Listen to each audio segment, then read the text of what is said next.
여러분 안녕하세요. 평화인테리어 김성현 대표입니다. 오늘 소개해드릴 공간은 무려 2년 전에 시공한 현장인데요. 얼마 전 AS차 방문했다가 진심으로 다시 감탄했습니다.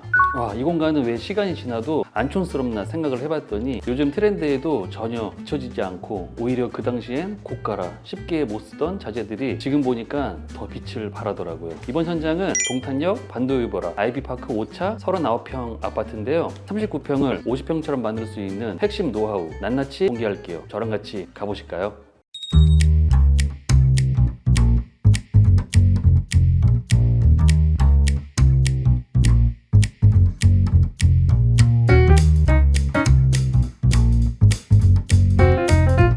자, 본격적으로 주방부터 들어가 보겠습니다. PD님, 혹시 30평대 아파트 살고 계신가요? 안 되는데 이렇게 하면은 이게 시나리오에서 벗어나시는데, 혹시 PD님 30평대 아파트 살고 계신가요? 네. 혹시 주방 구조가 디귿자 아니었던가요? 어떻게 아시죠? 좀 짓궂으신 것 같아. 보통 30평대 아파트는 디귿자 구조거든요. 원래 이쪽 주방이 창 쪽에 딱 붙어 있어서 고립이 돼 있었고, 오른쪽엔 냉장고장이랑 수납장, 왼쪽엔 팬트리가 붙어 있었습니다. 문제는 뭐냐? 요리 한번 하려면 동선이 멀었어요. 냉장고에서 꺼내서 팬트리 들렸다가 식탁을 가로질러 조리대까지, 이 거리가 서울, 대전, 대구 정도? 그리고 상부장은 너무 높아서 실사용이 어렵고, 하부장은 식기세척기, 오븐, 밥솥 놓고 나면 가족 식기도 못 넣을 정도로 여유가 없었거든요. 이게 바로 국내 아파트 건설사의 전형적인 주방 구조의 한계였습니다. 근데 딱 보자마자 이 구조는 최상의 구조를 뽑을 수 있겠다. 그래서 어떻게 바뀌었냐? 제가 세 가지로 정리해 드릴게요. 구조 변경의 핵심 첫 번째, 기존 주방을 보조 주방으로 바꿔서 팬트리로 재해석을 했습니다. 기존 주방 자리를 과감히 보조 주방으로 바꿨습니다. 기존 아일랜드 자리에는 키 큰 장, 냉장고장, 홈바를 새롭게 재배치했고요. 가운데에는 간설 중문을 넣어서 채광과 환기, 그리고 동선까지 살렸습니다. 기존 왼편 팬트리도 살려드려 청소기나 식자재 등을 보관할 수 있도록 했고요. 보조 주방 안에는 밥솥, 전자레인지, 오븐, 분리수거까지 다 넣어놨습니다. 한마디로 지저분해질 수 있는 모든 걸 이 안으로 정리해서 깔끔 그 자체로 만들어 드렸습니다.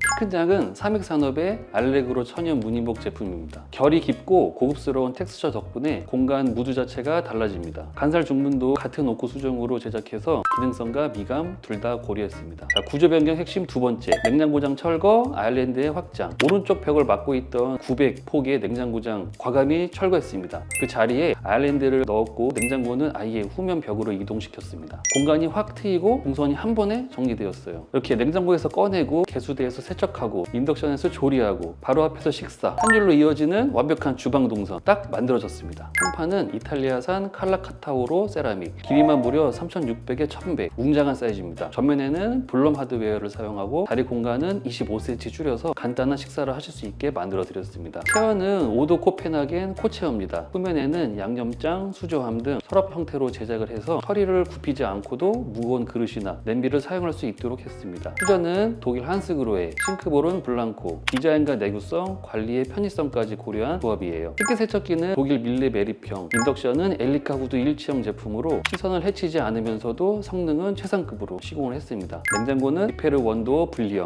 가스압도어라 한 손으로도 여닫을 수 있고 무광 소재라 고급스러운 인상도 확 살려줍니다. 홈바 벽면은 흐르는 듯한 무늬가 아름다운 칼라카타 세라믹, 하부엔 와인셀러, 중간에 무광 스텐 오픈 선반으로 깔끔하면서도 세련된 분위기를 완성했습니다. 마지막, 구조 변경 핵심 세 번째, 거실 옆편 작고 애매했던 알파룸을 확장해서 완전히 새로운 프라이빗 다이닝룸 공간으로 재해석했습니다. 가운데는 원래 기둥 구조인데 우드로 포인트를 주었고요. 그 사이에 수직 루버 디자인을 넣어서 빛과 시선을 자연스럽게 조절하면서 공간의 입체감과 여백을 넣었습니다. 바닥, 벽, 창호 마감까지 모두 내추럴 오크 컬러로 통일했고 시각적 확장감과 정서적 안정감이 동시에 느껴지는 조합입니다. 벽은 LG 디아망 내추럴 회역 화이트, 바닥은 지복드 광폭 원목마루 바람 시리즈, 벽체 우드톤은 레놀릿 트로이 내추럴 오크 제품을 사용했습니다. 식탁은 덴마크 프리츠 한센의 오벌형 원목 테이블 엘립티컬, 의자는 클래식 디자인으로 유명한 세븐 체어를 매치했습니다. 세련됨과 사용감을 모두 고려한 구성입니다. 조명은 뉴익스의 텐스 펜던트, 클라우드처럼 떠있는 부드러운 조명이 우드톤 공간과 리듬을 주면서 고급스러움을 완성해줘요.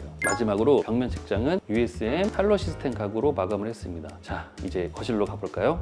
여기는 거실입니다. 여기에도 50평대처럼 보이게 만드는 마법이 숨어 있습니다. 피디님 혹시 눈치채셨나요? 네, 제가 설명해 드릴게요. 일반적인 30평대 아파트 평면 보시면 거실 TV 옆에는 항상 안방 도어가 붙어 있습니다. 근데 이 현장은 그 문을 아예 없애고 복도를 만들었습니다. 그러면 방이 좁아지는 거 아니에요? 놀랍게도 방은 오히려 1개에서 3개로 늘어났습니다.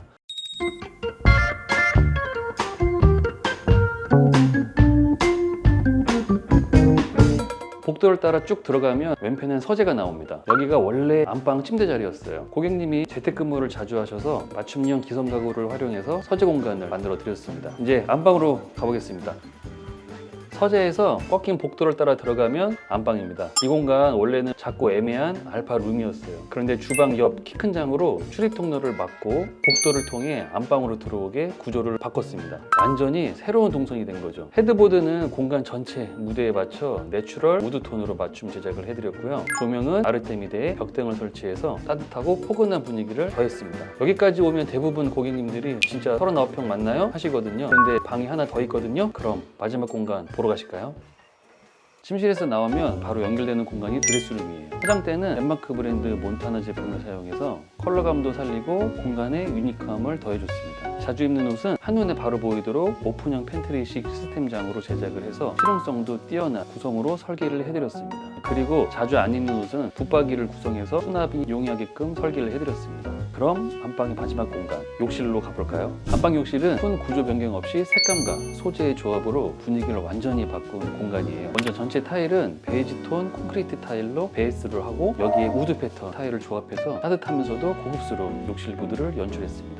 그리고 이 욕실의 하이라이트, 포인트 타일 세면대를 현장 제작해서 공간의 중심을 잡아줬고요. 여기에 블랙 컬러의 메리평 수정과 미니멀 거울 블랙 펜던트를 매치해서 세련된 욕실 스타일을 완성했습니다. 변기는 비대 일정 제품으로 실용성을 높였고 스프레이건도 따로 설치해서 물 청소나 강한 세척도 편하게 하실 수 있습니다. 기존 구조는 욕조 공간과 샤워 공간이 따로 나뉘어 있었는데요. 고객님께서 퓨전은 하나면 충분하다라는 의견을 주셨기 때문에 욕조 공간을 넓히는 대신 타일 파티션을 시공해서 물팀 걱정 없이 사용할 수 있도록 바꿔드렸습니다. 타일 파티션 내부에는 내립 선반도 넣어서 깔끔하게 정리되도록 마감했습니다. 자, 이제 현관으로 가보겠습니다.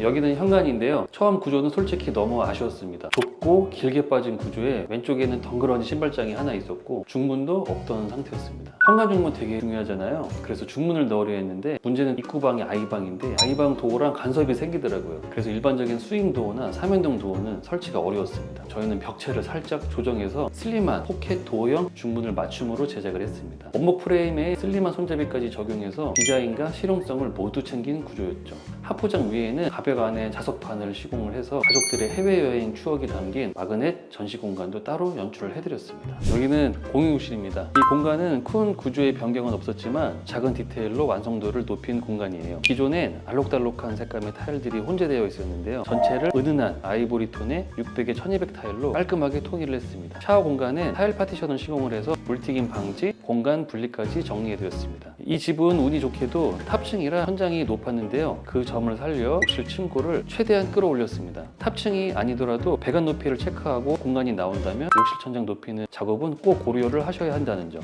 이거 비용 드는 거 아니거든요. 이건 저희가 공사하면서 정말 많이 신경 쓰는 부분입니다. 이렇게 해서 오늘은 동탄역 반도유브라 5차 39평의 아파트를 50평대처럼 재탄생시킨 사례를 보여드렸습니다. 공간을 넓히는 건 단순히 평수의 문제가 아니라 구조와 동선, 자재와 디테일의 총합이라는 걸 느끼셨을 거라 생각합니다. 앞으로도 여러분께 실제 현장 기반의 구조 변경 노하우와 고급 자재 활용법, 감각적인 인테리어의 꿀팁을 꾸준히 전해드리겠습니다. 그럼 저는 다음 영상에서 더 멋진 공간으로 인사드리겠습니다. 지금까지 평화인테리어 김성현 대표였습니다. 여러분 감사합니다.